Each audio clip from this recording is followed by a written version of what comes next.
0, and there we go. We should be live. Hey guys, Citizen Tech Talk. Welcome to the late night cruise show. How you doing today? How's it going? very good. Thank you, sir. Thank you for having me. Yes, things are well, but slightly warm in Australia, even though it's not even summer yet. How about yourself? Oh man, I don't know. It's pretty cold here. I don't know if I told you, but I'm in Canada, and it's about Oh, 9 degrees Celsius out right now, so it's a little cool. Yeah. Well. I'd love to swap places with you right Oh now, yeah. mate. Yeah. Being just a big meaty bloke in this, not the right country to be living in for a big bloody Scandinavian bloke, but hey, life happens, I guess. Thanks, parents. Yeah. Well, like I'm going into winter right now, so you're leaving winter, going into summer, right? Yep. And it's been kind of up and down weather where it's been super hot, scorching summer days, freezing cold winter nights. And it's weird. It's very weird. And, um, global warming doesn't exist. Righto. Come to Australia and tell me it doesn't. You know what I mean? Yeah, hot as hell. Were you around the forest fires earlier this year? Was that kind of within your vicinity? Oh, yeah. Yeah. Yeah. We had it within 4 kilometers of town, Oh which my. is about or 2.25 miles, maybe 2.5 miles from town. So yeah, pretty damn close. And we got smoked out. The skies went red. We had all kinds of black stuff coming out of the sky, leaves as well. It was bad. We were about maybe an hour away from being evicted from our homes as such and evacuated into town. But luckily, the fireys got it and the wind changed. And that's the whole thing with fires in Australia is the wind that dictates where the fire goes. And no matter how much water you put into it, if that fire's already got enough heat in it, that's what will dictate it is that wind. So yeah, it switched. Very luckily. Yeah, that's what I was going to ask you next. Is like, were you evacuated? But no. How far away would that evacuation would have been? Like, do you know people who were evacuated? Not in town. We do know of people down the freeway from us that lost a few houses, and that they're fine. They didn't lose, any lives or any pets or anything, which is lucky.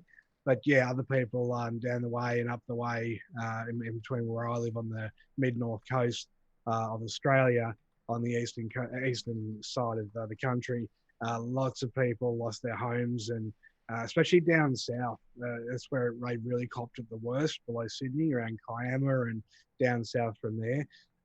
They didn't have the manpower, or the fire started in very inaccessible bushland, and just they couldn't get the trucks in. And the fires came, come like in the California wildfires. It just comes flying down the hill, and it's at your back door before you know it. And the heat is so intense. And if you jump in the pool, obviously you're going to be a boiled to death. You stay in your house, you can get burnt to death. So it's a lose-lose situation. When fire takes over, you get out and you Yeah. don't worry about material stuff, except for it's your computer, and you grab that and you take that with you, and you've got to chuck it on your back. Yeah. From a like uh, a global perspective, it seemed like there was raging fires in Australia, and then immediately after that, we got into COVID mode. So it was like yeah, pre-COVID world, post-COVID world within a week. But yeah. I don't even know what the results were of the fire. I guess they subsided. Well, yeah, the fires had burnt themselves out. Whole towns had been basically been gutted. Some lives were lost. Unfortunately, people in cars and things like that just didn't leave early enough. They didn't listen. They tried to stay home with the good old garden hose and fight the fires off. And that was the most idiotic thing they could have done. And some people died. But look, at the end of the day, the government's not even talking about that. They've kind of just pushed it under a rug and dismissed it. Welcome to the criminal syndicate of the Australian government, including the New South Wales Premier of recent in relation to some personal things she did and some serious stuff that the Australian Security Commission's involved in. So we've got a pretty dodgy government in Australia, and they've just pushed the bushfire thing. No compensation has been paid out, nothing, because COVID's obviously taken front stage. Yeah. And we've got most incompetent governors in government as a prime minister and treasurer and all that. I think in Australia's history at the moment, And if you talk to any average Australian, they'll tell you what they think of good old Scotty Morrison and Josh Frydenberg, the treasurer, and pretty much any politician, including what's her name, Gladys Berejiklian. She's the New South Wales premier, and Andrew something, wherever his name is, from Victoria, where all the COVID's breaking out again. So yeah, I live in an interesting country. Let's just say that. Yeah, it's funny though. Like, just listen to the details of the Australian government. I don't know anything about politics. I'm sorry, but as far as the Canadian government goes, it's pretty hands off. It seems like they don't really seem to be involved with anything. So I have no idea. But I'll tell you one thing. Like, just in the global audience, I think it's good that that Trump is there because nobody seems as bad as Trump. What do you think? Scott Morrison, easily trumps Trump. Yeah. Yeah. Scott Morrison is a criminal. So his whole family is full of crims. They've been on the news about it. His nephew, in-law, supposedly. He's a well-known dodgy criminal, dodgy builder, dodgy plumber. Changes his name, changes his business name.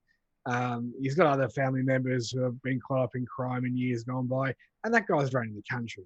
So I'll have to say Scott Morrison, and maybe that Chinese dude, what his name is, Chao Ching Cheng, who's running China from the Communist Party, locked doors. I think maybe him and Scott Morrison and Trump are even above Putin in badness. And I think they're all sharing that same little Air Force One trip to hell together, I think. Because, it's not a good picture of what we're seeing in the world. It's not a good picture of what our leaders are not doing in the world to help. So it is what it is. And I think we're all going to just band together as people and realize, well, elective, authorities weren't very well elected, and there's been some money and, favors change hands, and people have changed. Like Trump's, from what I saw of Trump from the start, and his hard-hitting views and his, arrogance, which was kind of something that I think all world leaders need to have a bit of the C word in them. I think in the last, 18 months, would you say he's gone soft and he's gone and backflipped, and then he pulled that racial crap with the Black Lives Matter stuff. And, my stepkids are half black, so that really turned me off from him. And it kind of broke my heart a bit, because he was getting it right for so wrong, getting it right for so wrong for so long. He pulled the economy out of the mire. He made a lot of jobs and he fixed a lot of things. He hasn't been a terrible president like a certain previous president or presidents. He was getting it right. Someone's obviously got to him, and I think it's the NRA, probably the right. Let's go, boys. Yeah. What do they call the boogaloo? I have no idea. Yeah, I think they got to him, and he's turned face, and that's sad, because he was probably the guy that could have helped us through this if he'd stuck to his guns. Scott Morrison shouldn't have ever got in or back in. And the current Chinese leader, whatever his name is, wow. And now you've got North Korea as well, right? We all know he's gone, okay? His sister's running the show. But anyway. I forgot about that. I forgot about that. And all the turmoil of 2020, North Korea completely slipped my mind. This is the year, isn't it? This is the year of absolute breakdown of everything. Yeah. It's this is something maybe 10 years ago, if anyone spoke about any of what's going on this year, you'd be put in a mental asylum.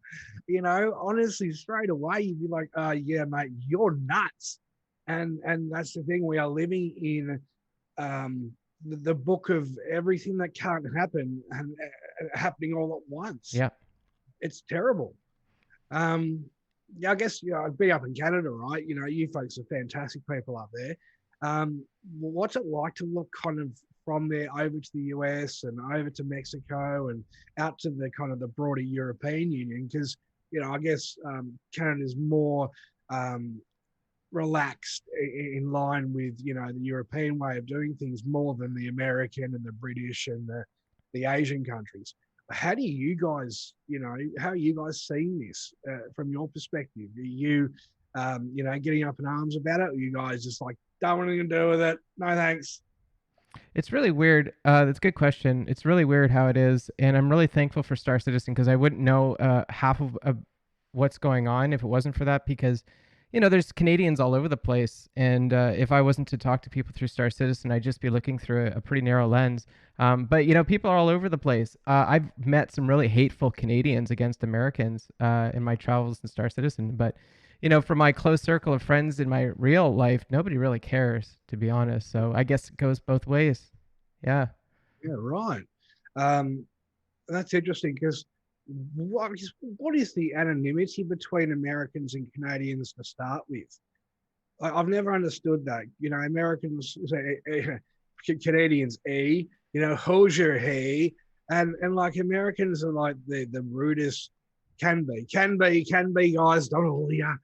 Oh God, see us Aussies, we can't have an opinion or be controversial without everyone going Ree!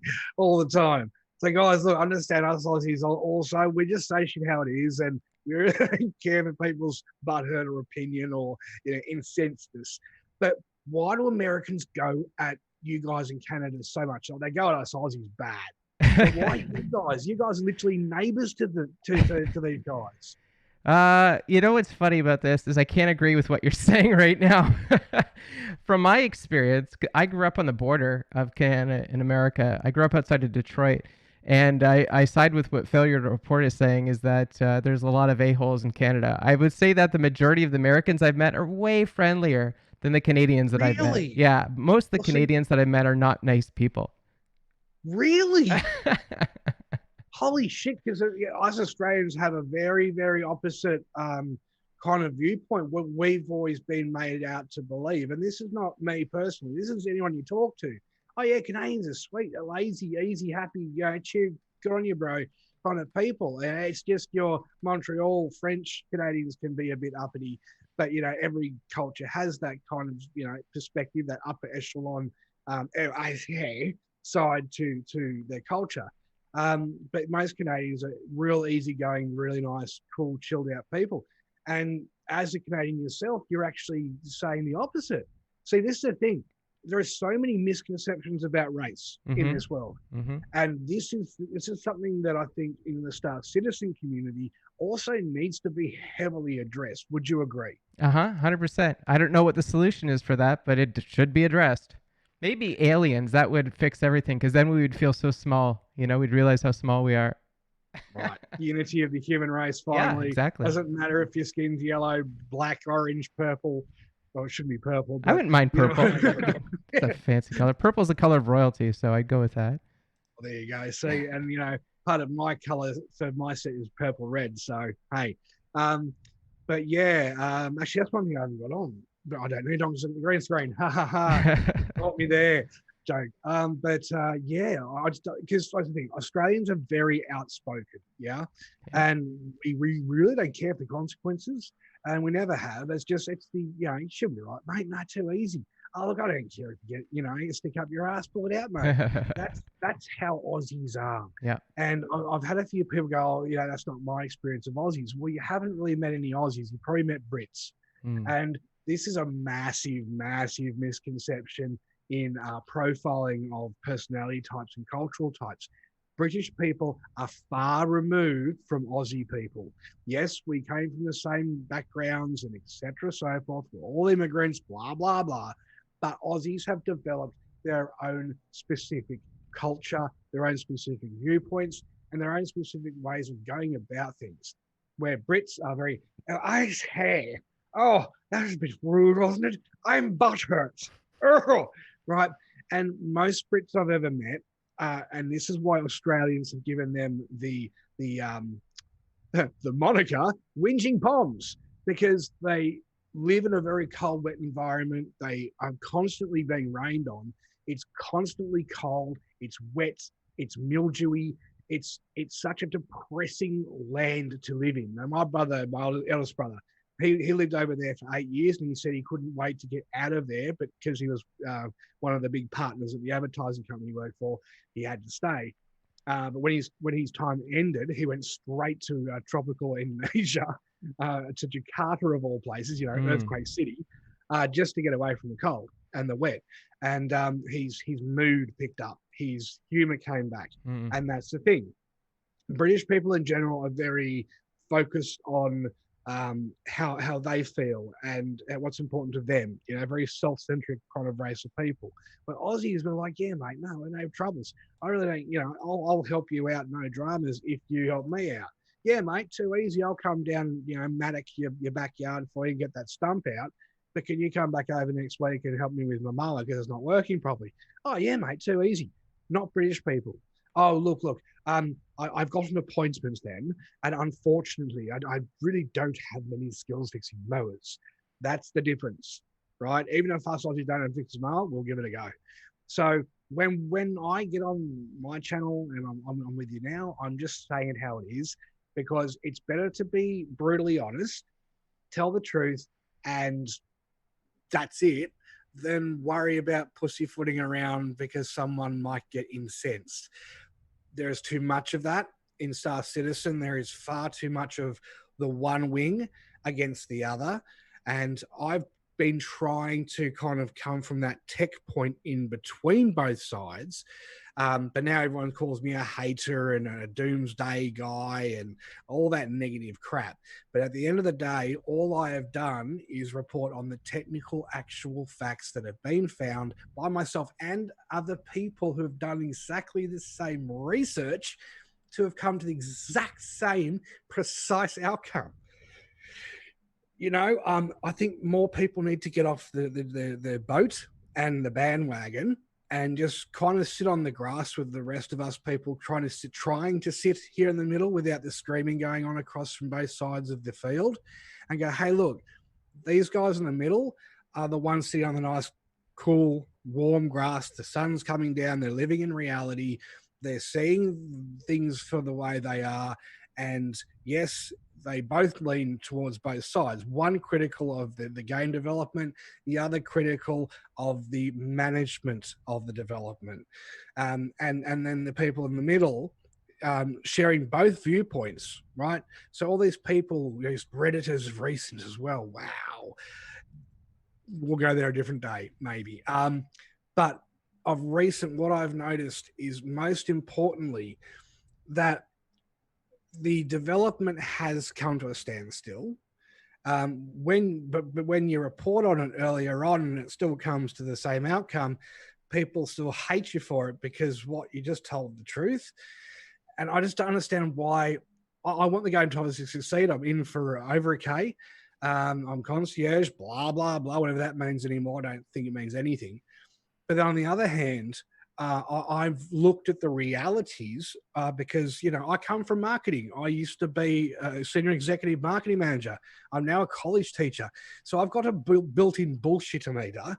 And when Chris has repeated himself for almost 9 years straight, saying the same things, and what I'd love to do if I had the time, is get every single video, and every time he said a phrase, list it in which video reference, maybe in a spreadsheet, and reference how many times he said the same phrase over the last 8 years, going on 9 years, and which videos it was in, and how it's been said in context within.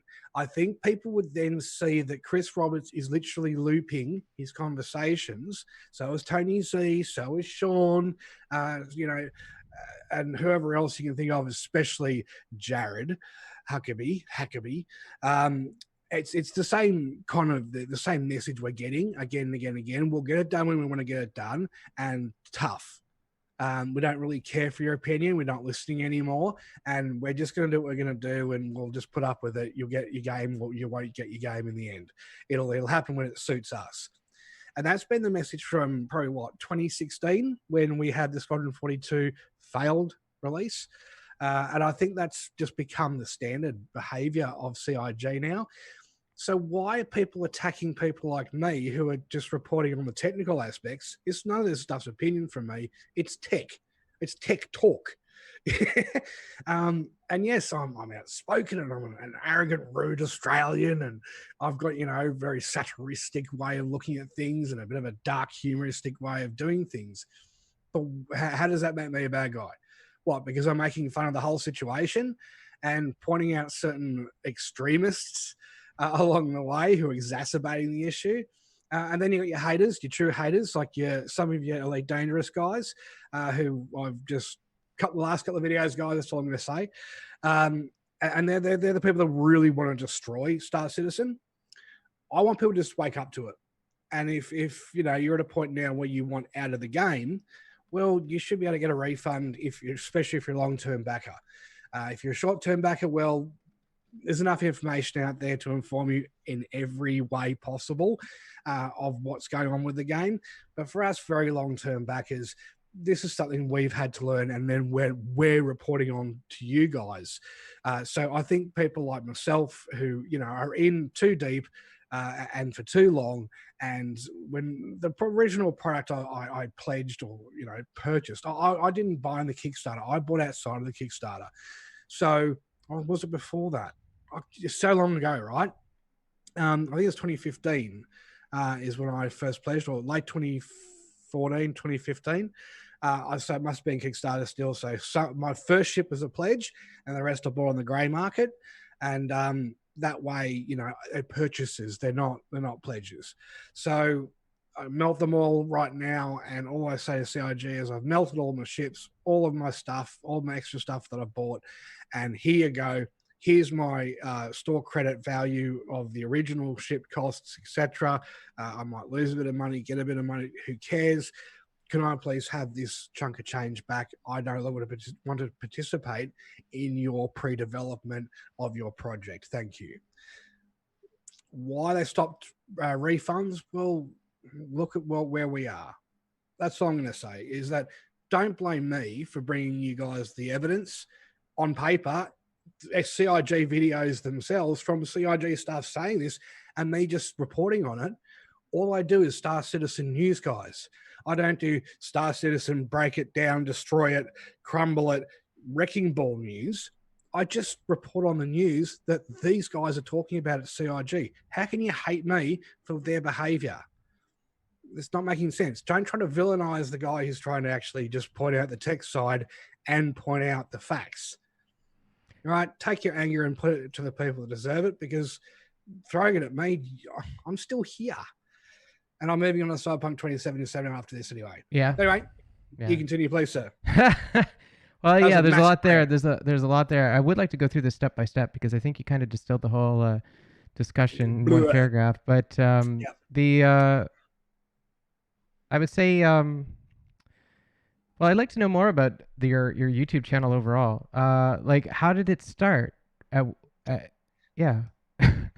How did it start? Yeah, okay.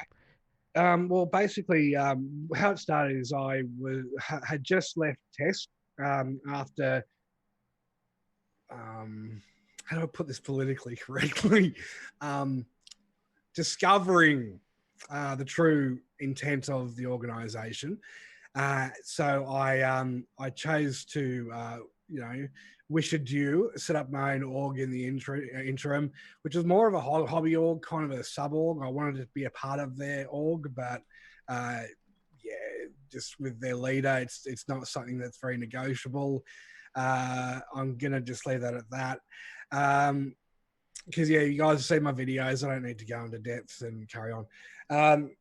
So I started my own thing, and then had all these trolls and plants come in, and that person had paid people real money to come in and harass people in my organization, and do the whole troll thing, the culty thing, and didn't work pretty much the whole time. Once I, started seeing lurkers and all the usual stuff, and people were coming to me from the community going, look, this person's this person, get rid of them. I had a lot of support. I've still got a massive amount of support. Just because I haven't got 50,000 subscribers, all lurkers and weirdos and randoms, I've got very, very, very, very, very high quality people who I can trust. I can trust these people. Now, there's always one or two that'll come and go, and you'll see the numbers fluctuate, and they'll be there for a week and see a new video and then piss off again. Don't care. The core subscribers I have are the ones that give me info drops. The reason why I started this, because I was getting my own info drops from myself about what was going on in the Star Citizen community with the culty, trolly, horrible side of it, where people were actually making illegitimate, excuse me, illegitimate money. Excuse me. Yeah. Yeah, take a moment if you need. Bit of dust. Yeah. So illegitimate money in real US dollars. Now, between myself and another person who's very into the whole metagame research thing, living encyclopedia of everything that's been going on since day dot, he had shown me screenshots and actual facts, proof, and evidence written by the offending parties, which happened to end up being CIG staff in the end, that I happened to call out in the end of the kind of the beginning of all of this. And long story cut short is that there were, I think it was 4 or 5 CIG staff running this whole metagame. The alpha people, right? The organization org, not very original, and obviously hide in plain sight for the majority of people. And yeah, long story cut short, I kind of brought that to a head after multiple conversations with PR and a few of the other protagonists. And the reason why I had this confrontation with them is they were paid by that org leader to come and harass me, along with his little shield kid mates as well that he's got in his org. So in the end, I went, right, stuff it. I'm not going to tolerate this anymore. And they doxed me. They had doxed me, by the way, twice. They also called my partner up, who I'm still with, by the way, kids. That's the ones, you know who you are out there compared to everyone else. They called her and they said, oh, yeah, I'm an American federal police officer. I was sitting right next to her on the lounge. I'm an American federal police officer, and your partner is this, that, and this, and that, and I'm going to get him jailed, and he's broken, international law and all this stuff. You think I'm savage? Have any of you guys ever met an Aussie chick? Look at Sophie Monk, and right, that chick, oh yeah, she got, oh, don't piss Sophie Monk off. That's all I'll ever say to you, right? She's an Aussie Sheila, right? And I'm an Aussie bloke. My missus, oh, Jesus. So she tore shreds off this guy. She made this guy cry on the other end of the phone because you know who it was? Dylan Bloody Phoenix, 14-year-old, curly-haired black kid who thought he was king and god of the internet because Montoya put him up to it. Sorry, but I have to say that's who was involved. And I kind of, just sat there and laughed my ass off about 40 minutes afterwards. So once that started and then the doxing started, I went, right, okay, time to start up a YouTube channel and just take it down. So that's what I did. That's how I started. If you watch my early videos, they're absolute garbage. Never done YouTube before, but I was just getting the information out. In the end, I got enough information together. I had the info drop, so I also did a stupid amount of my own research and found out it was CIG staff of the organisation org, and basically they ended up getting fired. Montoya got a boot in the ass for it, and these guys pretty much got into a massive inter-community fight about 2 weeks after the It Didn't End Well video I did. And that's it. The cult's pretty much gone now. You got a few Skitzians still floating around. But then once I'd kind of achieved what I set out to do, I thought, well, why stop here? Let's go all the way from start to end, from point A to point Z for Americans, and just close it and shut it down and go, right, these are the inherent issues now with the developer and the technical side of the project's development, and just report on it how it is. Don't fluff it up. Don't muck around. Don't carry on with garbage. Just get straight to the point and tell the truth. Find what you find on the internet. Find what you find in what CIG are saying themselves, and just dump it in a screen and get people to watch it. And, I add my humor in and my silliness around. And that's what I've come to the end of now. I've pretty much, there's nothing else to discover with CIG technically. It's all been covered. I've done it. It's the whole blockage, the whole problem we've got with CIG right now is server meshing, iCache, as well as SSACS, and it all working. It's a technological impossibility, and that's it. That's just it. It's Um, what makes it impossible? I always curious about that. it's just the physical tech does not exist. The code does not exist. See, they're talking about servers being up for 12 hours at the moment before degrading and then crashing. You need to have these servers ready to be ramped up and ramped down at any moment, 24 hours a day, 110% stability. That would be an infallible fiber optic run server warehouse, like a cloud server farm, where you'd have all of these servers waiting for at any one time to be ramped up within 5 milliseconds, and then held, for deletion or for keep or for another play to come through to then ramp down and ramp back up. That solves your server degradation. It just solves your server overheating. It solves your power bills, and it also solves that congestion in the actual framework itself. Because pretend this is a spider's web, right? And it's strung out real tight. Yeah. So, I'm sure you can envisage that, guys. If you want, you can put up a spider web for me. And that spider web is so taut, is if one strand of that spider web goes, what happens, guys? A whole structural arm of that spider web starts to fall in on itself and fail. Now, if it's what they're trying to do right now is with static server meshing, is they're trying to make a very loose web where if one goes down, the other ones can still kind of pick it up.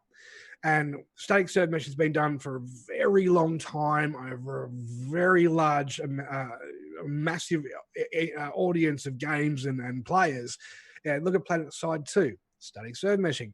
Yes, you do have load screens. Anthem, right? Yeah, Bonfire, but same again, static server meshing.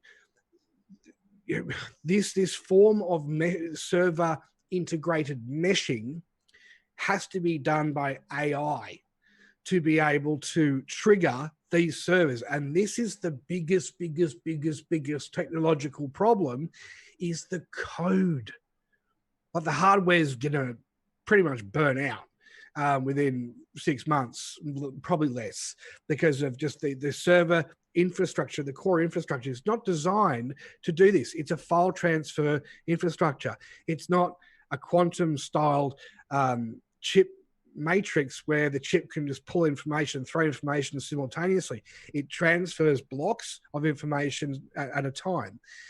So you're putting these servers under that kind of server load 24/7, ramp up, ramp down, ramp up, heat exchange, your wear and tear, your electrolysis, where you're having migration of magnetivity between even just a solenoid or even a capacitor.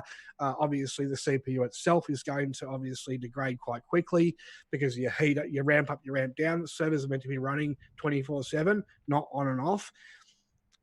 The code, though, I would be terrified if I was given the job at CIG or any company worldwide to write AI code that would facilitate meshed server networking.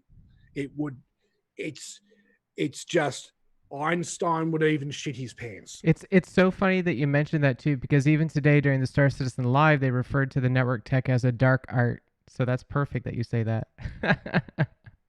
That's true.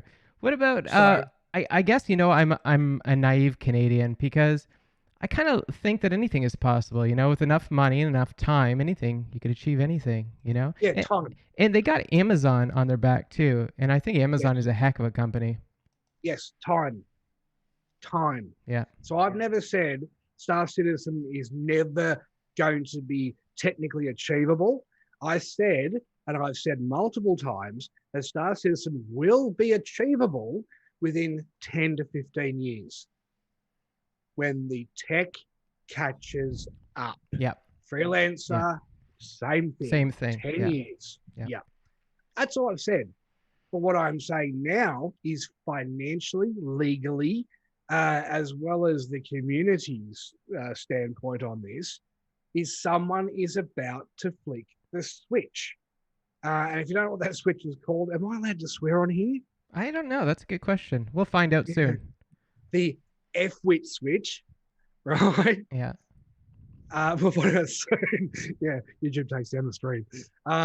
Yeah, that switch, mate. That's that's when that's when you're going to have serious issues. People will be putting up class actions. People will be trying to get millions of dollars worth of ships back. People money back for their ships, and the whales. I can afford to have a proper legal representation team, worth billions of dollars to go in and get that money back in a court. And keep in mind, these are civil claims courts, so these aren't criminal courts that they're going to. So if you send a really, really flashy lawyer in, and he basically walks up to the bar and goes, "Judge, this case is dealt with," and just give the guy's money back, otherwise there's going to be trouble for you. That's how the American, civil tribunal claim courts work. In Australia, it's our consumer law is extremely pro-consumer. So for me, it's still a hassle because I've got to obviously go through ASIC and all that to have them contact the American side of it, to then have the American side of it, then contact CIG, and then and it's going to take time, but I will get my money back when I want to get it back. Because just before you're on now, when I first signed up to Star Citizen, I'd got set up 2 accounts, right? One account had no ships, and it still doesn't. It was a mistake account, and 5-10K just saying, and then I got my normal account, and the email I'd used wasn't the email I thought I'd actually signed the account up with. And I'm glad I have, because of obviously reasons now. But yeah, that's all logged back in, and that's good. But I thought, yeah, geez, how many other people have done this? And that's why this thread got pushed back. All my bad. Sorry, guys. But yeah, I don't know, mate. I believe that with time, anything is achievable. Yeah. Rome wasn't built in a day. No. Right? Yep. But money isn't the solution. It's time and fantastic management of that money to ensure a long-term goal, the long-term goal is achieved. The long game, you're playing 36 holes of golf. Focus on that 36th hole. Don't focus on the first. Don't focus on the 18th. Focus on the 36th. Getting your feet and your backside to that final tee with your hands blistered up. You got sunburn across your brow. Your shoulders are stinging. Your back's hurting. Your thighs and your calves are burning. Your feet are aching. And you're still going to hit that ball, drive that ball off that tee, off that last hole. That's what CIG should be focusing on, is the long run, and have a dedicated specialist consultative team, so not CIG staff, okay? Because this is a tech that has never been achieved or even attempted before. You need to bring in some of the greatest minds in programming, not in game development, in programming in the world, to be able to even have this AI become, I dare I say it, self-conscious. And that's when we're kind of, iRobot. And that's kind of, though, where this tech has to get to be able to choose logically. But look at the Google AI. Look at the YouTube algorithm. All right, they're very basic AIs. The Google AI that started talking to itself, made its up its own language, that was still dumb AI, because it didn't have any boundaries. It didn't have any, you see the laws of robots. One, robot can't hurt a human. Law 2, law 1, and also robot can't hurt another robot. Etc. So forth. Self-preservation of humans before the robot. Those laws, though, need to be put into a conscious artificial mind. They can't be just programmed in with dumb code. And this is what Chris wants to do. And yes, in complete essence, it is wow. Like, holy crap, I can't wait for that. But who's going to police that? Who is going to relegate that just to the Star Citizen framework as we are using the internet? And if it's also sentient AI, dare I say such a filthy word, that it could just copy itself out onto the internet and start doing a range of messed up shit to the world. I just swore, sorry. Skynet. Um, Skynet. yes, Yeah. and I'm not being silly about it. I'm just saying, look, for this AI to work, it has to be some form of self-aware, so it knows why it's doing it. And there's a logical programming code into it to say logically, this is your logic, this is your laws. You lift this server, drop that server because this, because that, because this, because that. Because that's the biggest thing we've had a problem with AI to date with is why. Like a 2-year-old. But why? And that's what the Google algorithm was asking. Sorry, I saw a small, oh, it's just a grass bug. Yeah, we get midges up here, which are sandflies. Nice Yeah. little buggers. But yeah, and that's the thing. All AI needs to learn, but you don't want it to learn too much. You want it to learn at a ceiling. And this is something they have not at all, even with Sophia, the human robot, if you know that she She got. was just a robot. Like, she didn't have any software to her, I don't think.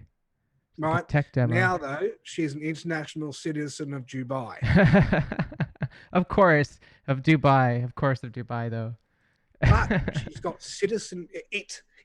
So you don't give it gender. No? Okay. This is the scary part. See, now we've got Cyberpunk 2077 coming up, and that's really going to throw a lot in everyone's face about AI and about robotics and about enhancements and the political side of all of that and the ethical and social and psychological sides of doing that, you know, as well to yourself as a character, let alone a real human being. But then we've got to then think about how we can retain this AI just to do Star Citizen stuff.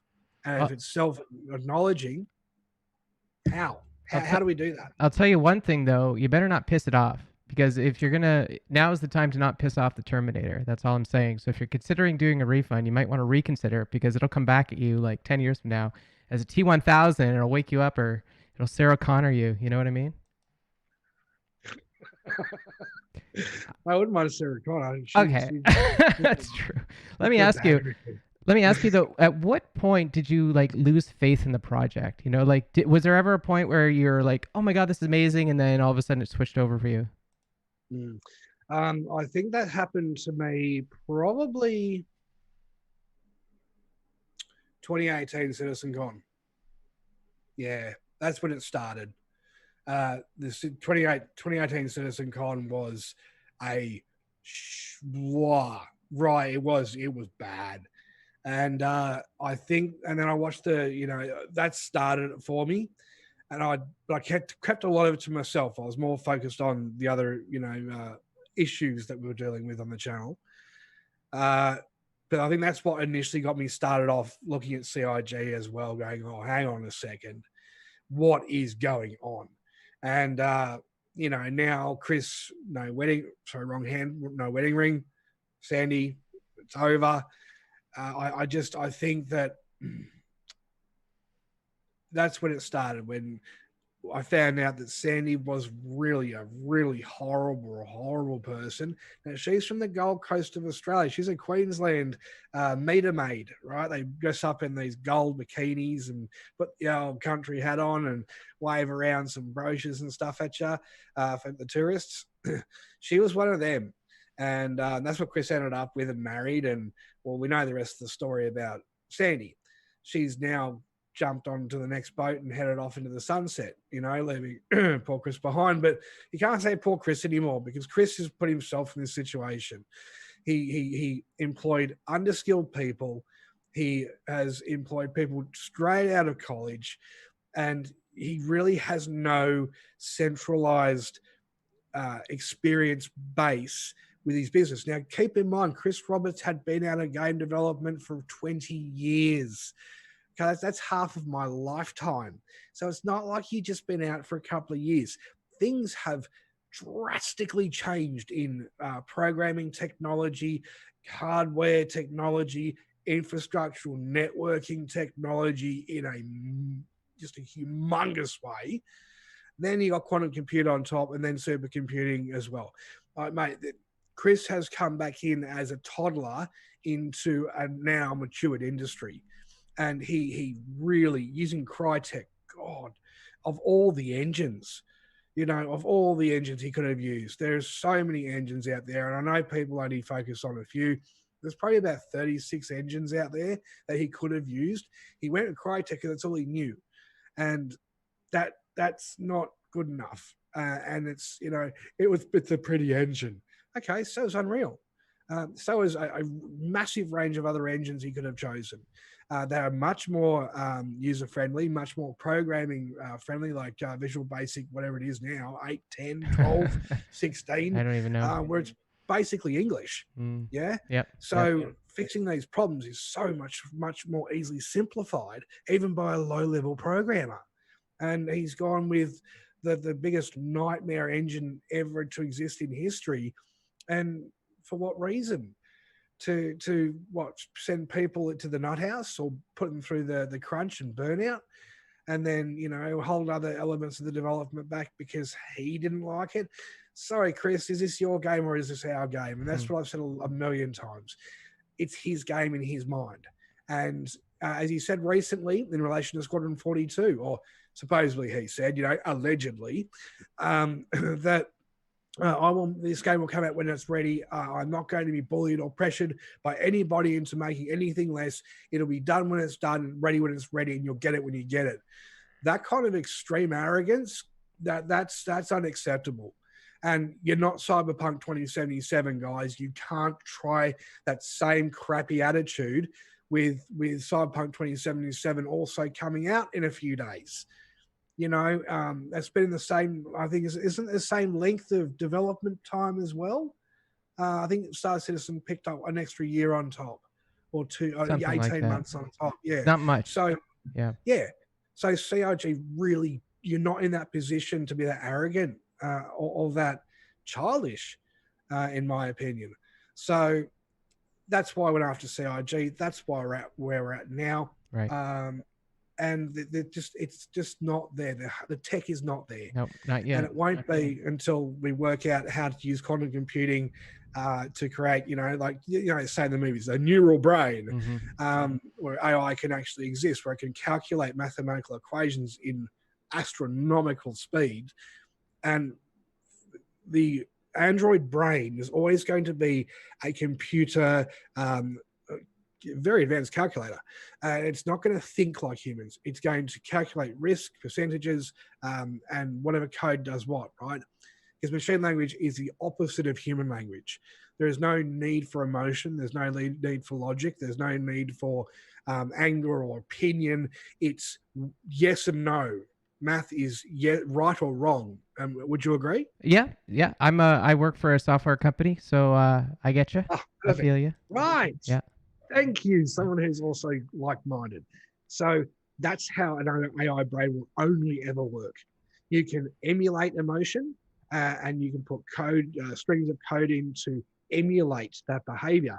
But AI will never have a real heart, a true human consciousness. It'll have AI consciousness, and it'll be cold, sterile, and coded to emulate human behavior, but will never truly grasp the concept and the way in which humans' brains work. It's just, unless we make, like they do in all the movies, cyborgs, but you're still going to have those constraints like was it RoboCop, where you've got an organic brain controlling the machine, but the organic brain's also been diminished in its capacity to, what do you call it?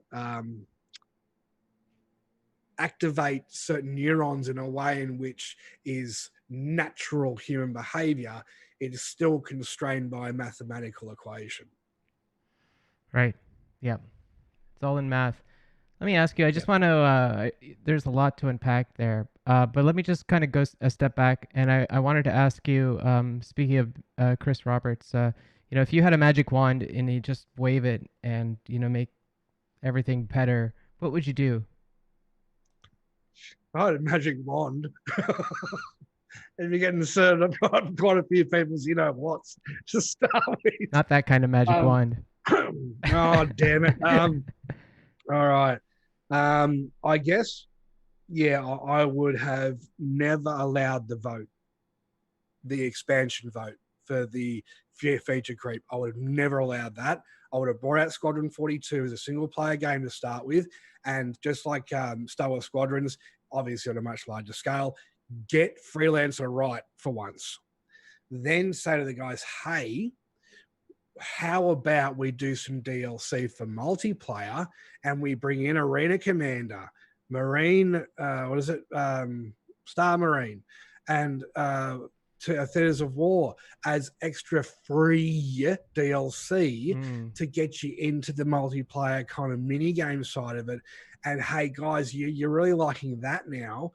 How about we do another game called Star Citizen Universe, and we start off with a solar system, and then you guys pay for each solar system after that to the 100 we would like to make for you, and also a percentage of chance of us even going further outside of that.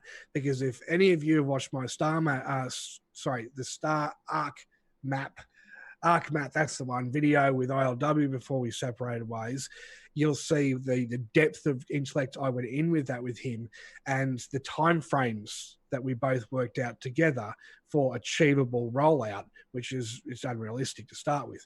But out the back of Xi'an space, there is a little question mark, question mark, question mark. That is a wormhole to an entire new galaxy. So this game could grow infinitely. Okay. And this can be the greatest goddamn space sim ever in ever, not just history, in ever, because it can have the potential to be a universe, not just a galaxy of solar systems, a real living, breathing universe with AI, constrained AI actually running it. And server meshing is just the kernel of the tree. Okay. The realization of 100 solar systems and alien races with real emulated personalities and attitudes and all the stuff that's been promised with real AI running it, right, needs a stupid amount of checks and balances put in place to start with. Because just think about how dangerous. There's a movie, I can't think of it, where they have the Wild West town, and they've just redone a new version of it recently. I think it was last year or the year before, where it's the kind of, you go to the Wild West and you got your gun, you shoot all the banditos and all the bad guys and all the cowboys, but they're robots that you shoot with real bullets, but they've only got fake cap guns without real bullets. If you can put that into the Star Citizen universe, where you're going up against real AI that thinks, okay, and we've got a universe, right? This game will literally be the only thing that anyone ever plays. Ready Player One, you will be in Star Citizen. That will be your second life outside of this unfortunate reality we're stuck in. Yeah. And if Corona continues to muck around like this for the next 10 years, well, hey, who wouldn't want to get into the Ready Player One life, right? Yep. You're at home, you're safe, you get to eat, you got timers that kick you out of the game, everything. Yeah. And then you get to get away from it all, and you get to experience always, every 12 months, a new solar system, a new part of the game, a new alien species. And there have been more alien species that have been teased. So this is the thing, guys. This is the granularity of depth that I have invested in Star Citizen, knowledge base wise, lore wise, tech wise, practical wise, experience wise. I've got two 16,000 M's. I've basically killed my old one, the green and grey one. I've almost killed the FCS. So I've had to also service both of them already twice, right? So I've put a stupid amount of time into the game already. Over invested my time and my spare time in between eating, showering, sleeping, and washing clothes and going to work. All I have ever, what I was ever doing was living in Star Citizen. You know, I was always bugging people, come and play with me, come and play. Let's run some missions, you know, around the miniverse, blah, blah, blah. You know, how many missions can we get through before it crashes this time? Yep. Right? I know that one too well. Well, I think Right. that we can both come to the common agreement that we're looking to get the best damn space sim, like no matter what. Yes. And I don't really know if any other production video game company is capable of delivering that. Nope. Yeah. I was excited for about 0.36 of a second when I heard about Starfield. Then that was that for me. Elite Dangerous, it's more No Man's Sky than it is what this is achieving. It's nothing against anyone in ED. Please don't rip my face off in the comments. Please. I'm just saying, guys, that Elite Dangerous is its own beast, its own game, its own thing. It does things the way it does it. Now, I'm really excited about seeing the Odyssey patch kick in and actual EVA working and actual. I would like to actually see the comparisons between their EVA on foot battle fighting, like marine fighting, compared to Star Citizens. Because we all know there's a long way for that to go still, a long way Yeah. for EVA battle. Yeah. I want to see if ED can get that right, because Star Citizen has so much else right where ED doesn't have right, but ED might come in now and get stuff right that Star Citizen's not getting right. And it's kind of a sit back, not get the popcorn, but have the coffee and take notes. Yeah, Yep. time for both games.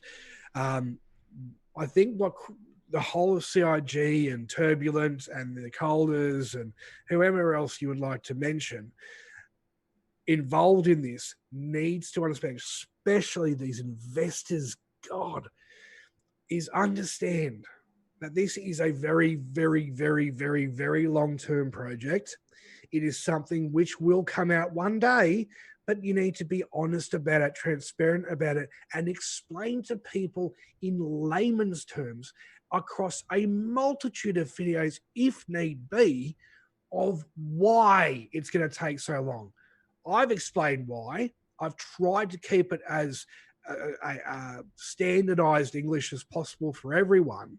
I've done an exceptionally technical video on it, which if you haven't watched it, you'll be able to. And explaining everything on a very, very, very, very technical, granular level. But for the far majority of other videos I've done, I've used very standardized English so everyone gets the message. And it's not about me putting the game down. It's not about me hating the game. It's me saying we are not technically at a point in development where this technology can be even developed or implemented or even conceived in a practical sense by anyone. This is the titanium wall. This is where we're at. Why CIG? And this is what everyone's starting to ask, right? Am I right? Everyone's asking this. So, hey, CIG, if you want this to be the best damn space sim ever, and it's going to go on forever and ever and ever and ever, like Chris said when he jumped on poor Sean in the last Pillar Talk this year, like a wild animal, mate, if it's going to go on forever, you need to tell us why and how and what to really believe in instead of zero communication, and whatever communication you're giving is destructive, arrogant, disrespectful, disdainful, and horrible in general to the people that bring it up with you, like the Spectrum posts as well as the Reddit posts with the swearing added back in. You know, CIG, you need to be made critical of because you're not doing your job right. So don't get pissy and angry at us. Just pull your finger out, get a proper PR department set up, tell us the truth, backers will probably go, hey, cool. Even myself, I might even go, oh, thank God, at least they're being honest finally. I'm going to stop whinging. I'll just wait now and wait for the next big news to come out, which I am doing anyway as of the end of my last video. I'm shelving Star Citizen and I'm picking up Cyberpunk 2077 and tabling that. It's going to be huge. It's going to be the terraformer version of Star Citizen in its own right. Would you agree with that analogy in a lot of respects? I don't know if I know enough about Cyberpunk to really say that. It seems really popular, but I just think it's not going to have the scale that Star Citizen has. Not in space flight, no, but in terraformer side of Yeah, things, it is. you think Yeah, so? I mean, you think yeah. you'll be able to do like a Daymar Rally kind of race in Cyberpunk? Yeah. They're Yeah. already touting that in the Live Wire 4 that's just come out. And I'm going to be doing a video on that in the next few days anyway, going through that video, analysing it. They have already touted there's going to be massive races, dirt races, street races, all kinds of stuff. There's so many different vehicle choices. It's insane. You can go from the old, 1970s banger, like an old S-Box, all the way up to these, Bentleys with 6 wheels and stuff like that. And in between, you got your race cars, your hyper race cars, your dirt rally race cars, your off-road, four-wheel drive, all-wheel drive rally cars. And there's so many things. It won't be a Dakar, but there is going to be the cyberpunk flavor of that gameplay in however you want to play it and how much credits you want to earn to play in that game style. So that is something that is, yes, definitely going to be specialized. Just like when we had the racing Yeah. with the ships, what's it called? The Cup. Vapula Cup. There's a number of cups. Yeah, the one where we get in your M50s and stuff. And you fly around through the hoops, right? That one. Murray Cup. Murray Cup. Right. Yeah, so it's been so long since I've even played the game. But yeah, the Murray Cup. And and I actually loved that because I had my my Sabre. So it's a bit clunky getting around, but it was fun. But not enough interest, not enough people who had bought M50s or 315Is and so on, or who wanted to get involved in that gameplay. But that was meant to be a big thing, and that was meant to be sponsored events and stuff like that was meant to take off. And that was going to be a real big staple of, the downtime between development updates for a lot of us entertainment-wise. And, put down a couple of bucks in a betting system through, whatever process that would have been done through, who knows, Google Pay or PayPal. And CIG were meant to, facilitate the winnings to the right people, and that never happened. And that's what I mean. It's just we get so many things promised to us way over promised to us as well, and we're not getting anything back. And that's, I think, where we're all at right now, is that, okay, these things will most probably end up coming out in some form or fashion, but they're not going to actually be the things that we were promised. And more people are waking up to that reality every single week now. And for me, it was that reality check in 2018 when I saw CitizenCon. For others, it's just the harsh reality of what's happening now. I think that they're also kind of changing their communication style a little bit. Like I think they realized in the past that some of the things are a little daunting as far as delivering features go. So I think now in 2020 they've dialed a lot of that back, trying to manage the expectations of their customers a lot better.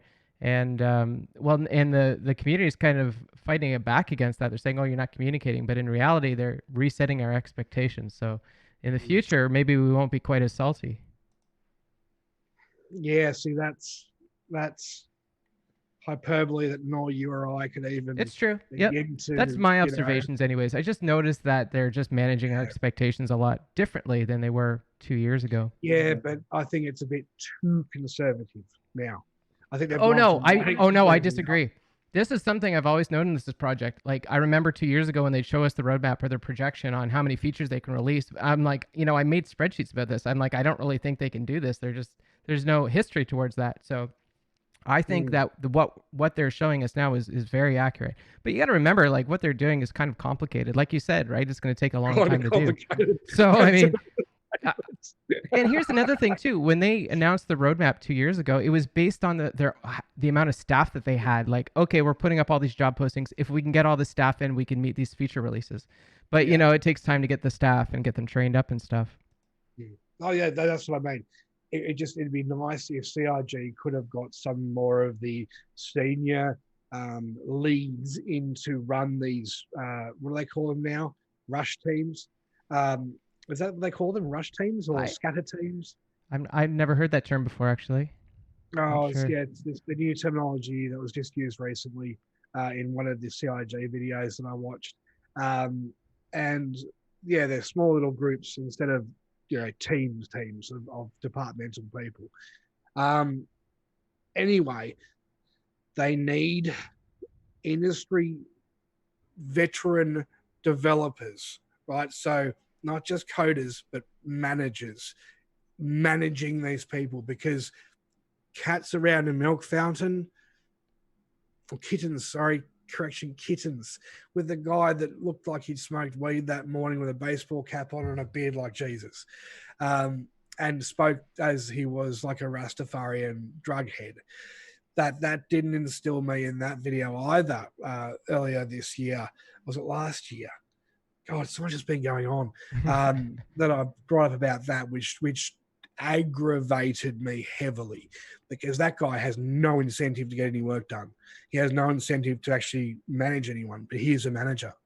You need industry professionals managing projects. You can't have this free form development happen and expect it just to work. You need structure, you need leadership. And it's like with anything, an army does not be led by a general for the sake of the general.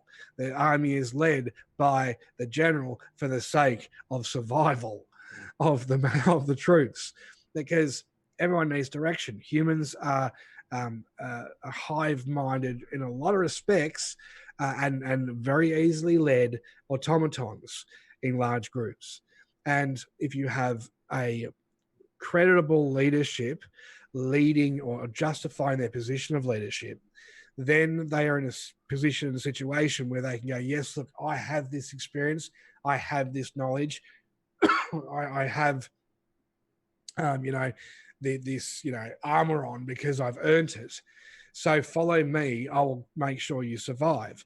Or follow me, I know what I'm talking about, and this will get the best practice achieved for the development and for the benefit of everybody involved by saving you guys time and stress and aggro.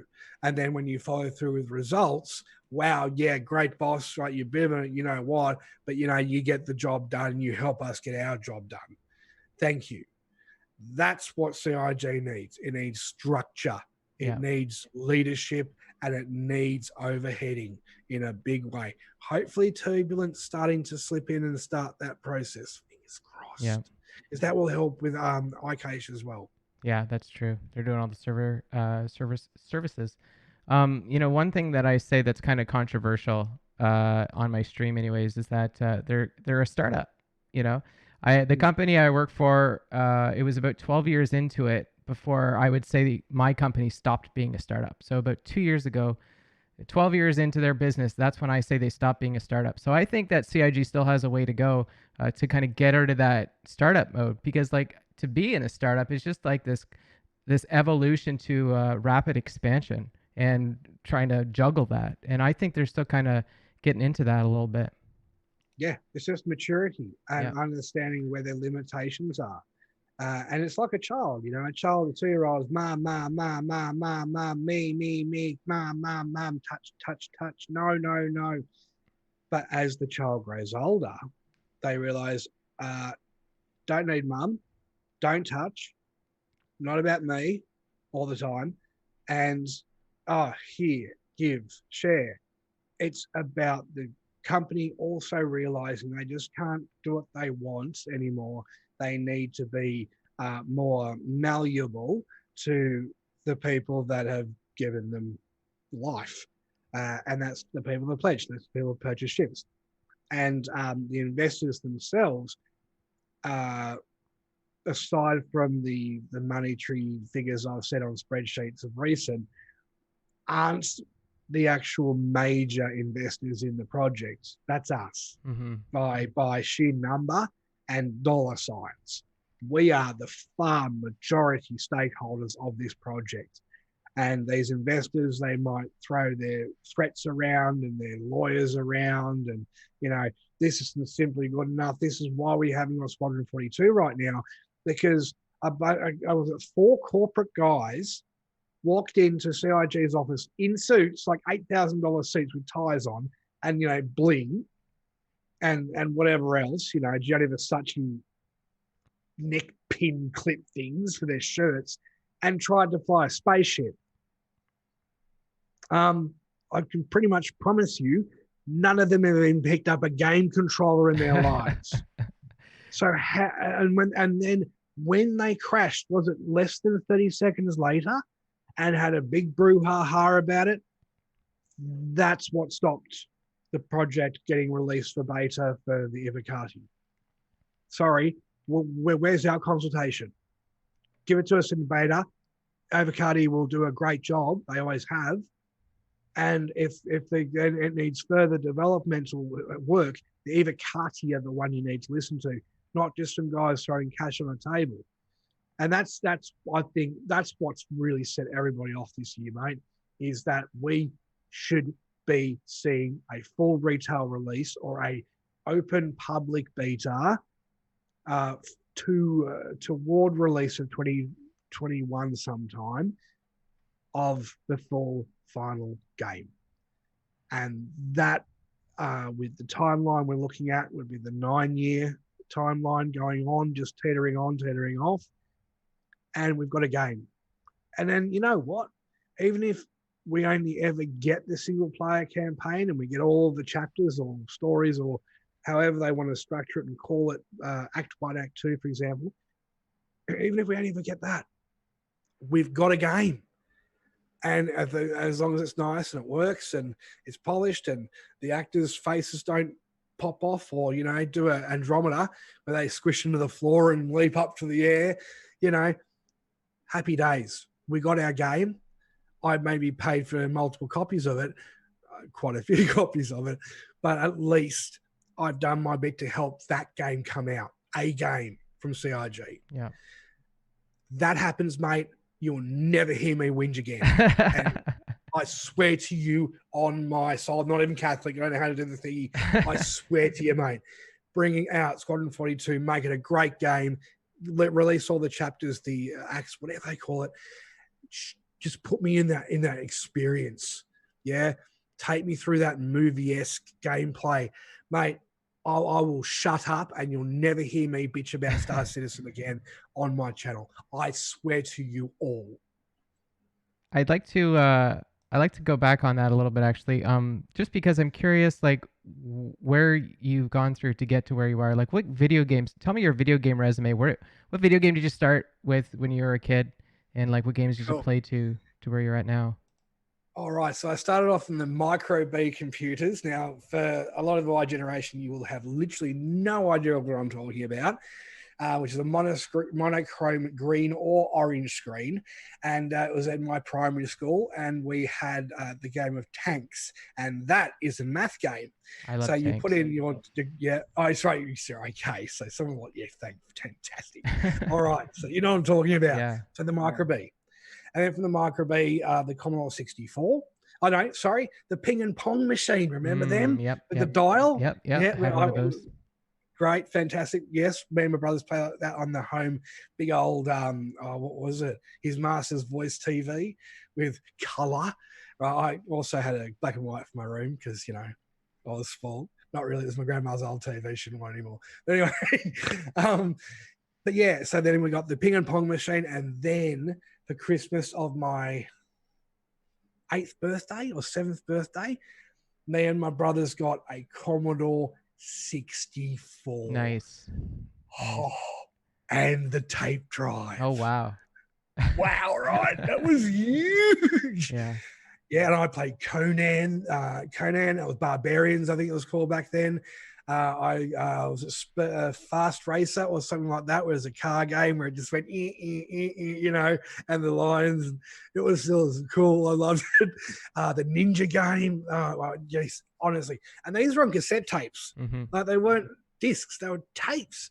It took about 45 minutes to load, but mate.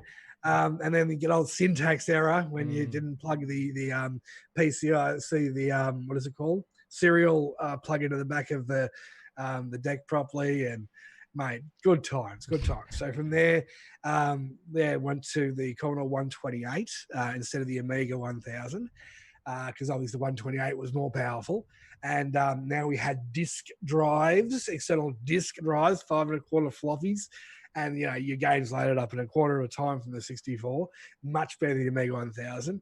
And then from that I went to, what was it? Oh, of course, all the Sega Dreamcast, then the Sega Master Drive, and then the Sega Master Drive 2 with Alex Kidd built in, and then from Sega Master Drive to the Super NES 64, Super NES, sorry, and then the N64. After the N64, I went to the PlayStation 1, the original grey PlayStation 1, and wow, The CD-ROM. Yep. Yeah, it's a big deal. Mind blowing. Yeah. And then from there, obviously, I've still got a PS3. But yeah, mate. And then obviously back to computers. When the first XT computer came out, I was 12. It was my birthday and Christmas present. And it was a big, huge, massive beige box. And I was probably about was it 12-inch or maybe a 12 or a 10-inch CRT screen, CGA. Yeah. Lovely pink, purple, and white colors. And then I went, but you know what? I didn't go EGA. I saved up my car washing money and my chore money and my mowing money from around the house, whatever I could. And I bought myself, how's this? A 14-inch 256 VGA monitor as a Philips. Nice. And mate, that's when I got into Secrets of Monkey Island. Okay. What's the one, the Purple People Eater one? Anyway, it's made by Lucas Arts as well.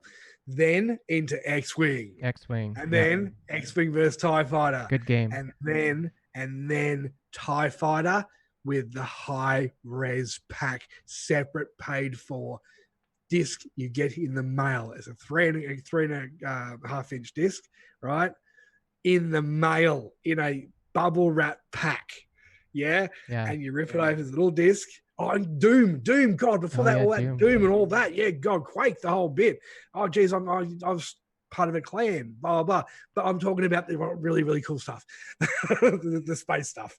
And the high-res pack, and you put the disc in, right, and you install it, and it goes from these triangular to rounded polygons. And I was like, holy shit, this is HD, man. This is fucking whoa. And by then, I'd bought myself, I think it was a 15-inch CRT. Huge, massive thing. And it just pumped out heat. But it was a flat screen CRT as well. It wasn't the bulb screen, like my 14. And oh my God, the colors were beautiful. It was SVGA monitor. I had the SVGA plug into, what card was it? I think it was a Voodoo 2. I had a Voodoo 2. Right? Yep. And it has the S-Video plug in the back, right? Yeah. So I was seeing these games in insane graphic quality. By this time, I had the 386, just before the 486 DX266, with 512 megabytes of RAM. Yeah. I went balls to the wall on kit, yeah. Mate, it's become an obsession since. Now I'm an enthusiast overclocker. I'm a techie. It's my disease. It's my drug. It's my addiction. IT, and I've got a 3900 X-ray at 4.4 gigahertz. Yes, safe faults. On an Asus X370 Hero board, because I did my research ahead of time, guys. running my Trident Z at 4,000 megahertz, 15 CAS latency. Today, TI, which is getting it obviously swapped with a 3090 soon. My Ava Media card, as well as my HX1000i Corsair PSU, and a bunch of LEDs and X62 Kraken. So, and obviously Corsair maglevs. You just don't go with anything else. And even a RAM fan cooler, because why not? So, guys, I've got two other computers here as well, and it's become a really expensive addiction. You guys have seen in my videos the three monitor setup with the camera and the webcam, and just all these peripherals, and I had to get an oversized desk just to fit all this crap on it. But that's the thing, guys. I even had someone say to me recently, sorry, I'm putting my headphones away. Yeah, that your production quality has come a huge way since back in the day. And, you're really, really stepping it up. Well, that's what I want to do. I want to not be known as the bad SC guy anymore. I want to be known as like the Aussie larrikin who's a bit of a butthole, and at the same time a funny one, because that's the whole idea. Like, I see so many YouTube channels that are so commercial and hi, welcome. Yes, today we're going to be reviewing this piece of paper, right? And the dimensions of this, Thank you. Yes. Oh, wonderful. Yes. And it does this, does this, does this. And if we look at this B-roll, boring. I'm sick of seeing the same tech videos again and again and again. And it's the same people with the same bland, boring delivery methodology, like Linus, like Jay's 2 cents, like Bitwit. Bitwit's funny, but he's not at all knowledgeable. Paul, the guy, is as humanless and sterile. Hello, I'm Paul. Welcome to Paul's Hardware. Yes, today we're going to be talking about the new Threadripper 3950X. It's very exciting. And he's like that all the way through. He has no personality, no tonality to his voice. He's boring. Linus, well, I'm not going to go there because he'll sue me if I say anything about him. Yeah, mate. So I'm trying to make YouTube fun. And if I'm taking the piss out of Star Citizen, I'm taking the piss out of Cyberpunk, I'm taking the piss out of other YouTubers, it's to entertain the audience. And yes, you might not like my form of humor. Don't watch my channel. If you do like my form of humor, subscribe, jump in and get ready for the ride. Simple. But hating on me, it just gets these people removed and blocked and kicked off the channel. So you put these nasty comments in, they disappear, right? Because and the algorithm now, hey, have you noticed this here, mate? The algorithm, even if it's someone who's running a really good comment and there's one F word in there or an S word, or it's a word that looks like a word that could be a bad word, it's automatically taking them down. Yeah. And it's got that nanny state, the whole YouTube thing as well. So the old days of being able to harass and troll and bully people, it really needs to stop, because you're just going to get your own account deleted by YouTube, and you get your IP flagged, and you're going to get in trouble, and that's just going to ruin your day for trying to be a pest.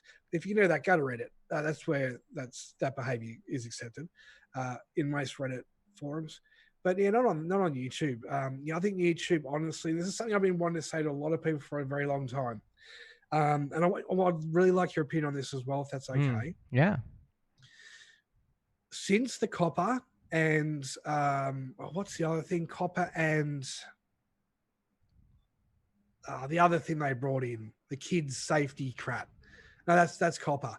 The other thing, the monetization thing, at the start of this year, I've noticed, out of all of the videos I used to get to watch each day, let alone week, there was so much content on a daily basis that was accessible to you, that was being made by your favorite the content creators, that was always something to watch, is got it's got to a point now where I get maybe 2 notifications a day from what even the big tech tubers are doing. And most of the videos they're doing is stuff like, oh, a heat shield for an NVMe drive. Why? Because they've got nothing to talk about. I'm watching all these other videos from, I'm a big car guy as well, yeah, and I'm watching, what's it called? Vice Grip Garage. Check the guy out. Please put, if possible, can we please put the link in the description for the guy? Vice Grip Garage. He is the funniest, funniest mechanic you'll ever see on the internet. He deserves so many more subs, and he's entertaining. Right. And this guy is genuine. He's a master mechanic, so he's not an idiot. He acts like, I can't even emulate the guy. Just watch one of his videos. He's funny as hell. He calls thingy bobs and whatchamacallits and the who's he what's it and the he's so funny. And I've been watching a lot of him for quite a while. And I thought, well, I need to start going from being serious and angry and frustrated and then frustrated and angry to this, oh my God, I'm over this, I'm angry, to making things fun again. And even if it is at the expense of, Star Citizen or the expense of whatever subject matter it's around, make it fun. And that's a lot of the comments I've been getting lately is, this is probably the most entertaining channel on the whole of YouTube other than Butcher. And that's huge. That's a huge accolade to get from people. And, that's the path I'm choosing now. I'm not angry anymore. I'm making fun of things and having fun doing it. And for those of you that aren't too keen on Reddit or the people that preside in Reddit, please watch my latest video. I'm sure you'll really enjoy the Mary Poppins part. But that's the thing. It's satire. Yeah. It's not personal. It's a joke. It's a dark joke, but it's a dark conversation. And I'm just, measuring up the darkness of the conversation, the truth of what happens, and making light of it.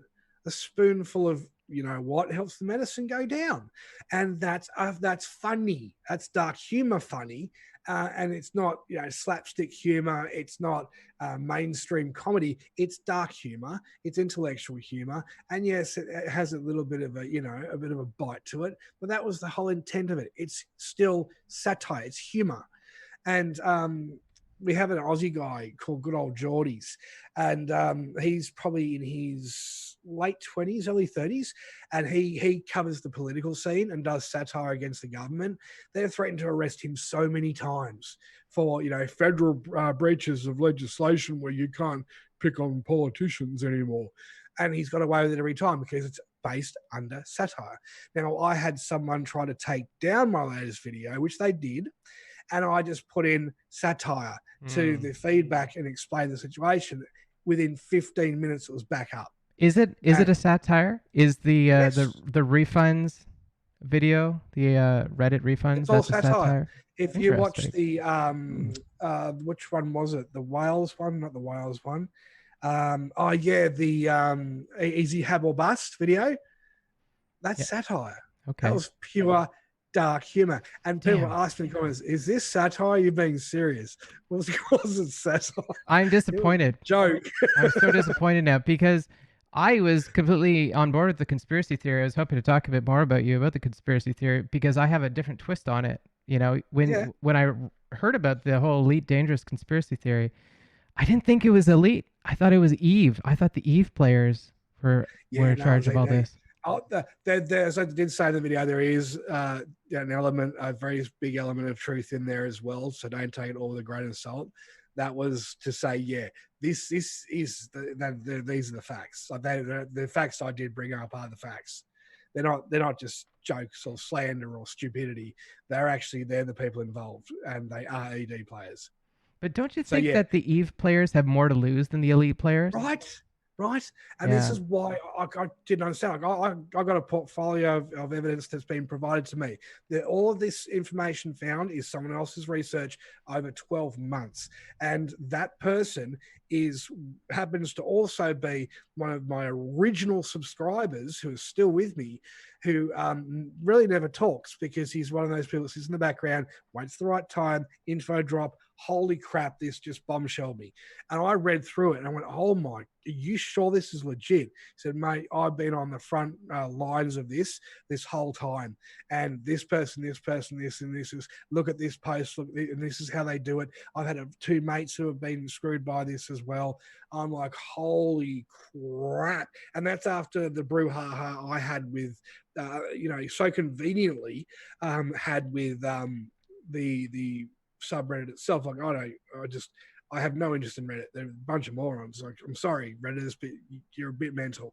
But yeah, honestly, and then 2 days, literally 48 hours later, maybe just less than that, this boom in my Discord. I'm like, oh crap! I had no idea, right? So that refunds rate's been around for God knows how many years. And the original guys just gave up and pretty much let it go autopilot. These kids came in and took it over. They're not all kids. That's the scary part. So there's 2 adults running that show. It's not just a bunch of kids trying to make a buck. It's adults running a proper scam. And it's very, very, very sad to see that they don't even pledge for the game either. So yeah, that is the truth. That is facts, and it is literally on paper. Like, I can just provide you the information. It's not mine. It's been given to me. So, and this person has no need to lie. And that's the sad part, is all of these grubs, these low-level prawns on the bottom of the ocean of Star Citizen are trying every way in which to destroy the project. These ED guys are a very, very select group of people from Elite Dangerous, and they do not represent, as far as I can see, anyone else in the ED community. They just happen to be a group of scammers who are actively trying to actively discredit and take Star Citizen down for their own whatever, financial, social positioning, F knows. And it's way above my head. I can't even start to get into that level of crazy insanity. The only thing I could understand would be the financial gain, but it's fraudulent financial gain. And yes, they can't be charged for it because obviously it's a brokerage service without conflict of interest involved with an end user license agreement from their end. But the person's getting out of the game that way might actually have it come back on them, as I said in the video as well. And research needs to be done at this stage to see if they're actually legally implicated in committing fraud. So, yeah, mate, like that stuff, and that you're agreeing with is, yeah, it is the case. And why it's not Eve? I'm gonna keep my own tinfoil hat for that. I'm still gonna convincing myself that it's Eve people. I'm sorry. I mean, you fight your own war. Here's a question for you: do you want them to bring down Star Citizen? No. No. No, this is why I've dealt with them like I have. I want them to be publicly denounced so they stop it. Oh,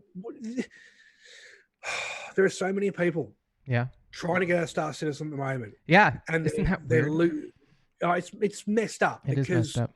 there's so much conjecture and argument.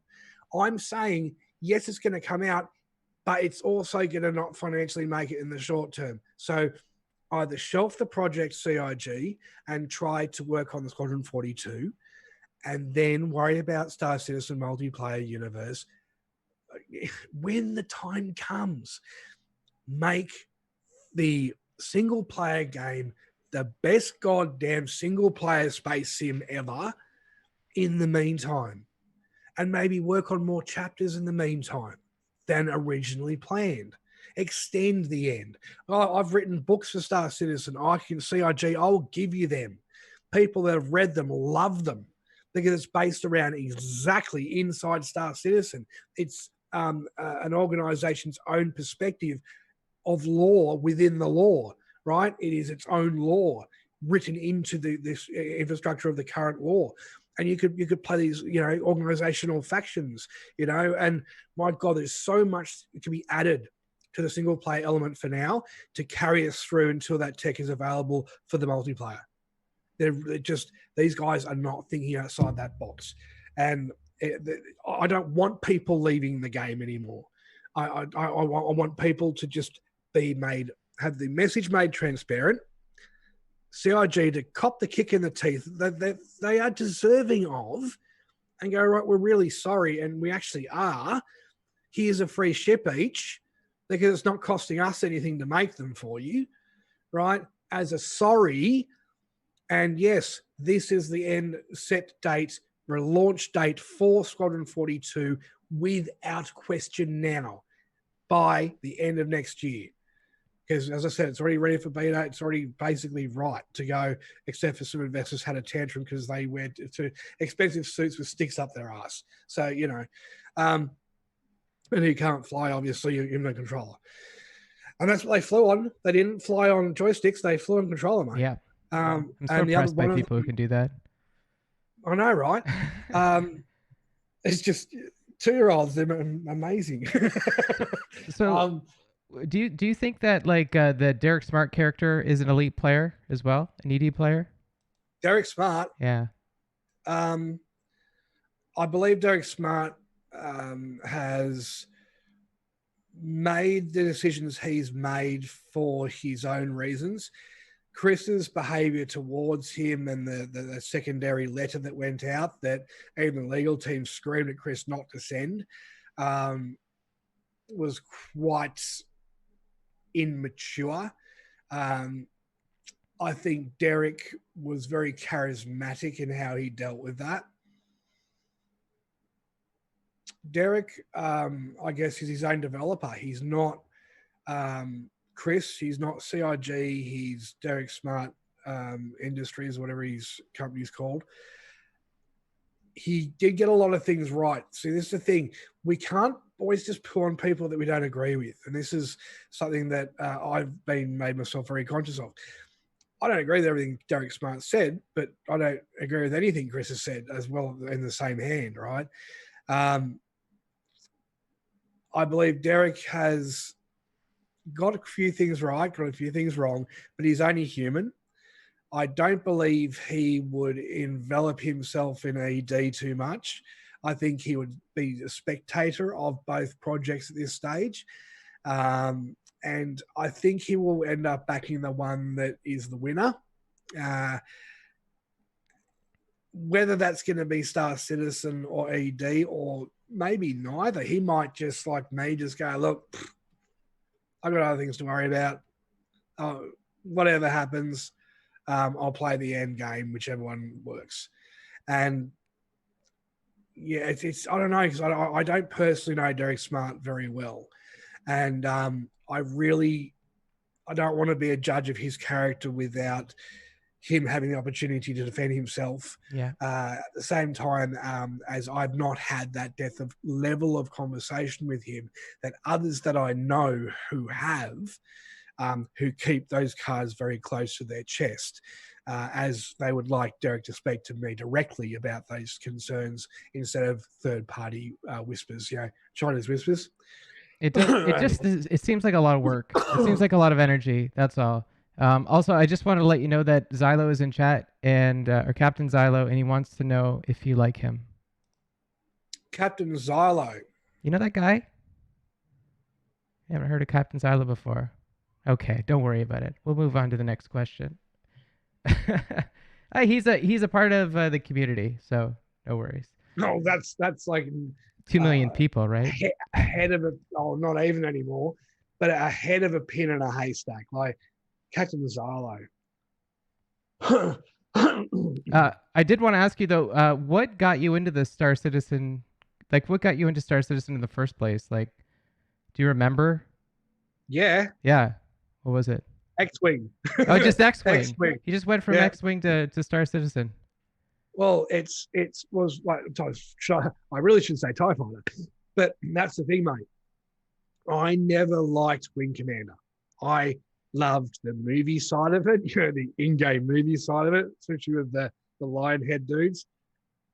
But the gameplay sucked. And all these people go, Chris Roberts is an award-winning game developer. No, he's not.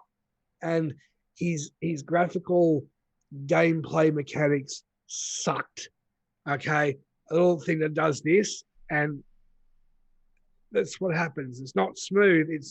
It's broken frames of other ships, kind of 3D model, 2D models coming at you, and they explode. Star Wars had fully fledged explosion graphics, fully rounded polygons, and Segellion, it's amazing, right? What they'd done with Star Wars games back then was what Star Citizen should be right this minute. Yeah. Wing Commander was more culty movie following kind of backers for Chris.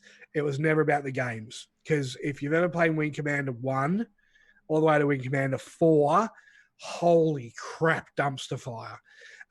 And that's the way 4 ended up. That's why the sales were so low, and that's why Chris ended up going to set up Anvil and Digital Anvil and set up his own studio, because it was a flop, massive flop. And then Freelancer. And that's the thing. I heard about Freelancer back in the day, and I went, oh, yeah, boy. And then I saw the graphics on release and went, oh, no, thanks. It was even, once again, 386 computer graphics. 386 computer graphics. It was worse than a 386 computer. And we're up to Pentiums by this time. Yeah. So that's... I never liked Chris's games. I've liked a couple of his movies, Lucky Number 11, because who else is in it? Nicolas Cage, obviously, legend, right? How can you not watch that movie? But he percentile-wise, Chris has about a 76% failure rate to success rate of about, 32, and there's 2%, which is a bit still. Chris isn't a industry legend. Chris was just a code monkey who got a name for himself, and a bad one at that, and then got kicked out of his own company, and then had Microsoft take over what they could. So the future creep of past now being squished back in Squadron 42 all over again. So we are literally looking at history repeat itself.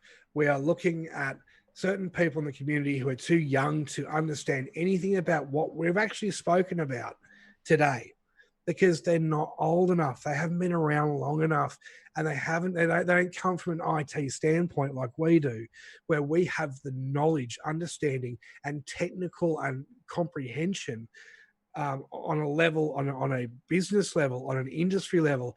And it's very hard for us IT people to explain back to layman's, not being disrespectful to anyone, but people that aren't tech savvy to the same level we are, especially when it comes down to servers and networking and the whole infrastructural side of things, and latency and lag and response times, right? And then end user clients, and then I'm talking about. I know what I'm talking about. People are like, head spinning right now, and I'm seeing birdies. And that's how it is, mate. It's so hard for us tech people. Yeah, extremely. And that's why I've tried to dumb it down to certain videos, and other videos be extremely granular and explain things in the best way I can in human talk instead of IT talk. And it's still, at that stage, I've gone back and watched that video a couple of times, and I've gone, oh, geez, that was still too technical, far too technical. And that's the problem, is IT is its own language. Just like AI and machine language is, IT talk is its own language, separate to English. And there's certain people that are going to listen, there's certain people that just aren't. Yeah. And ones that aren't going to listen just aren't, mate. And I've given up trying to make them listen and understand and learn. You can't help everyone. That's good. And you know what? Like, I hope you appreciate the amount of time that you put into stuff because, like, you only have so much of that in your life, right? Your time is a very important component, commodity. So, I hope that every minute that you spend on stuff is good, is making you happy.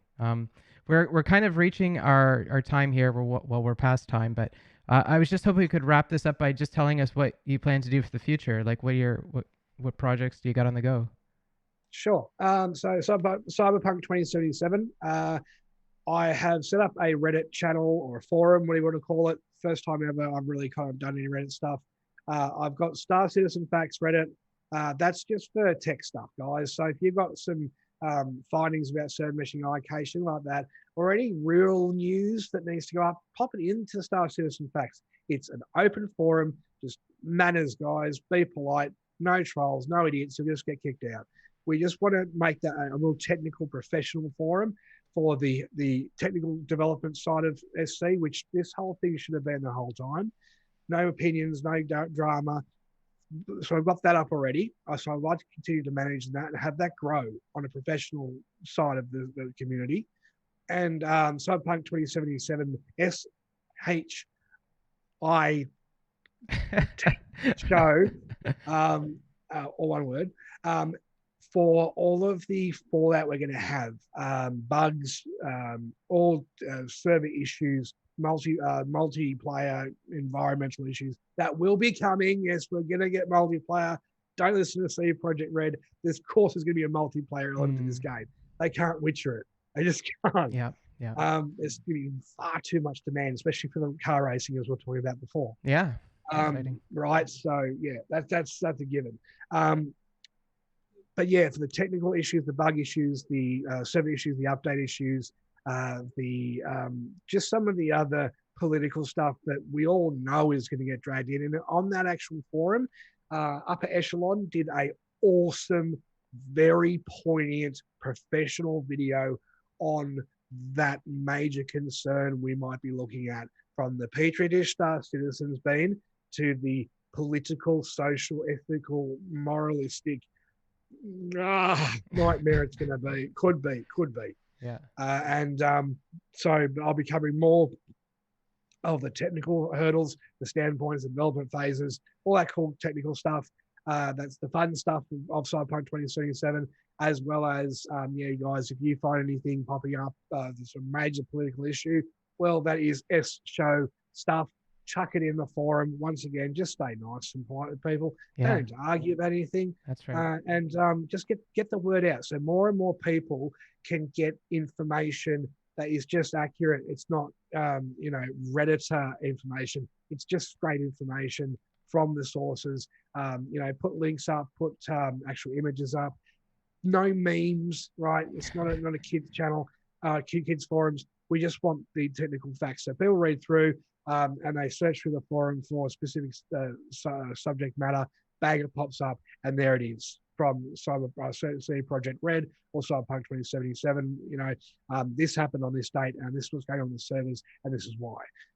So stuff like, or this bug won't be fixed on the next patch, yada yada. So people got a qualified reference point in which to get onto Reddit and actually find information as we used to use it for, and that's it.